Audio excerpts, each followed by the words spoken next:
काय बोलतंय त्यांचं त्यांना समजत नाही, कोणाचा पायपूस कोणामध्ये नाही आहे। राज्य सरकार जे या पद्धतीने आज काम करत आहे, शेतकऱ्यांना जी काही भरीव मदत दिली त्यामुळे देखील त्यांच्या पायाखालची वाळू सरकलेली आहे। जेव्हा पराभूत समोर दिसू लागतो त्यावेळेस मग अशा प्रकारच्या तक्रारी माणसं सुरू करतात आणि तशा प्रकारच्या तक्रारी त्यांनी सुरू केलेल्या आहेत।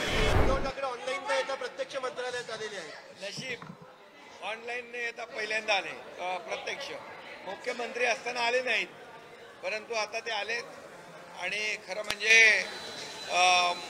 तक्रारीचा पाडा वाचण्यासाठी आलेले आहेत। मी एवढंच सांगेन की महाविकास आघाडी नाही, ही महाकन्फ्यूज आघाडी आहे। एवढं कन्फ्युजन आहे की कोण काय बोलतंय त्यांचं त्यांना समजत नाही, कोणाचा पायपूस कोणामध्ये नाही आहे।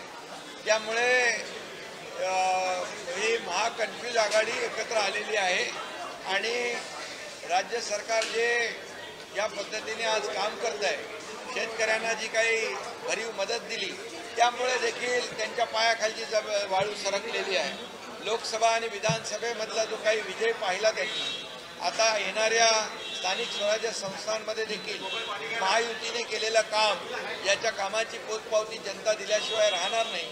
त्यामुळे समोर पराभव दिसू लागलेला आहे आणि म्हणूनच या त्यांच्या पायाखालची वाळू सरकली आहे आणि जेव्हा पराभूत समोर दिसू लागतो त्यावेळेस मग अशा प्रकारच्या तक्रारी माणसं सुरू करतात आणि तशा प्रकारच्या तक्रारी त्यांनी सुरू केलेल्या आहेत। मी एवढंच सांगेन की जेव्हा त्यांना महाविकास आघाडीला विजय मिळाला त्यावेळेस तक्रारीचा पाडा कधीच वाचला नाही त्यांनी। जेव्हा पराभूत झाले तेव्हा मात्र तक्रारींचा पाडा वाचला। अगदी निवडणूक आयोगावर देखील आरोप केले, न्यायालयावर आरोप केले, सगळ्यांवर आरोप केले आणि आता देखील या ठिकाणी त्यांना स्थानिक स्वराज्य संस्थांमध्ये त्यांचा पराभव समोर दिसू लागलेला आहे आणि म्हणून हा रडीचा डाव आहे। हा रडीचा डाव खेळण्यासाठी ते आलेले आहेत, परंतु महाराष्ट्रातली जनता सुज्ञ आहे।